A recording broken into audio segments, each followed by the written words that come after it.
আসসালামু আলাইকুম everyone, welcome to another brand new travel blog. আজকের ব্লগে থাকছে মেরিন ড্রাইভ রোডের কিছু সুন্দর মনোরম দৃশ্য। কক্সবাজার ভ্রমণের সবচেয়ে জনপ্রিয় স্থান হলো বিশ্বের দীর্ঘতম মেরিন ড্রাইভ রোড।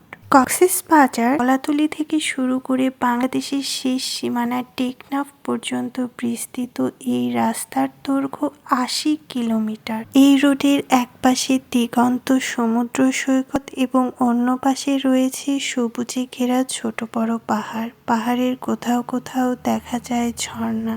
যারা একসাথে পাহাড় ও সমুদ্র দেখতে চায় তাদের জন্য মেরিন ড্রাইভ রোড হচ্ছে বেস্ট একটা অপশন। মেরিন ড্রাইভ রোড ঘুরে দেখা যায় চাঁদের গাড়িতে করে, পর্যটকবাহী বাসে করে, অটো রিক্সা বা সিএনজিতে করে। সম্পূর্ণ মেরিন ড্রাইভ ঘুরতে সময় লাগে ৫ থেকে ৬ ঘন্টা পর্যন্ত। কিন্তু রাস্তার দুই পাশের এই মনোরম সৌন্দর্য উপভোগ করতে করতে সময় যেন নিমিষেই কেটে যায়। আর এই রাস্তা এতই সুন্দর, তাই আমি ডিসাইড করেছি পার্ট করে আপলোড করব মেরিন ড্রাইভ রোডের ভিডিও। এই রোডে বেশ কিছু দর্শনীয় স্থান রয়েছে: ইনানি বিচ, পাটোয়ার টেক, ঝাউবন, লাল কাঁকড়া বিচ, লবণ চাষের ক্ষেত, জেলেপাড়া, টেকনাফ জিরো পয়েন্ট, হিমছড়ি ঝর্ণা, মিনি বান্দরবন। এছাড়াও বেশ কয়েকটি ঝর্ণা, প্যারাসাইক্লিং এর ব্যবস্থাও আছে। আজ আমি আপনাদের সাথে শেয়ার করব লাল কাঁকড়ার বিচ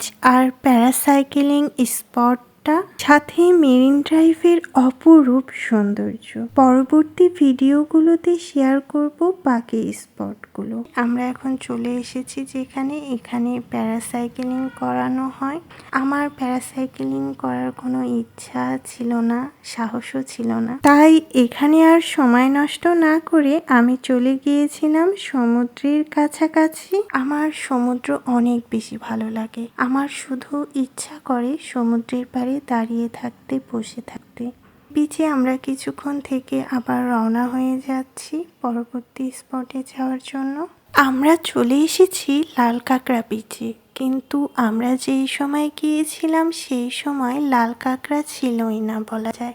দুই একটা লাল কাঁকড়া দেখতে পেয়েছি আমরা, তবে আলহামদুলিল্লাহ তাও তো দেখতে পেরেছি। এই যে একটা লাল কাঁকড়া। আর এখানে একটা কাপল একটা লাল কাঁকড়া নিয়েছিল হাতে, পরে আবার নামিয়ে দিল। আমার ভয় লাগে হাতে নিতে, আমি হাতে নেইনি। আর তাছাড়া আমার মনে হয় ওরা যদি আঘাত পায় বা মারা যায়। এই বিচে তুলনামূলক মানুষের ভিড় কিছুটা কম ছিল, এই জন্য আরো বেশি ভালো লাগছিল আমার।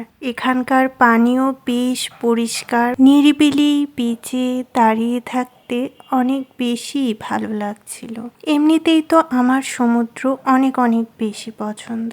আপনারা কমেন্ট করে জানাবেন আমার মতো আপনারা কে কে সমুদ্র অনেক বেশি পছন্দ করেন। আমার তো মন চায় সমুদ্রের পাড়ে একটা ছোট্ট বাড়ি করে থেকে যেতে। যখন ইচ্ছা হবে সমুদ্র দেখতে চলে আসব।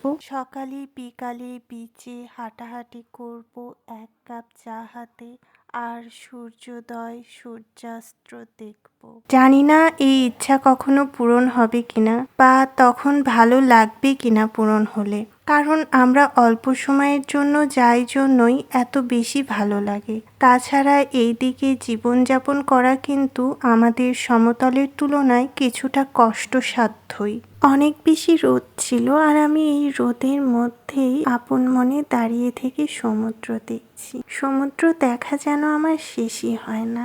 মহান আল্লাহর কি অপরূপ সৃষ্টি, কি বৈচিত্র্যময় আমাদের পৃথিবী। এক এক জায়গার এক এক রকম প্রাকৃতিক সৌন্দর্য, আবহাওয়াও এক এক রকম। এখানে কিছুক্ষণ থাকার পরে আমরা রওনা দিয়ে দিলাম আরেকটি স্পটে যাওয়ার জন্য। পরবর্তী ব্লগে সেটি শেয়ার করব। আমন্ত্রণ থাকলো সেই ব্লগটি দেখার। আমার ভিডিও যদি ভালো লেগে থাকে লাইক কমেন্ট শেয়ার করবেন, আর সাবস্ক্রাইব করে পাশে থাকার অনুরোধ রইল। ধন্যবাদ ভিডিওটি শেষ পর্যন্ত দেখার জন্য।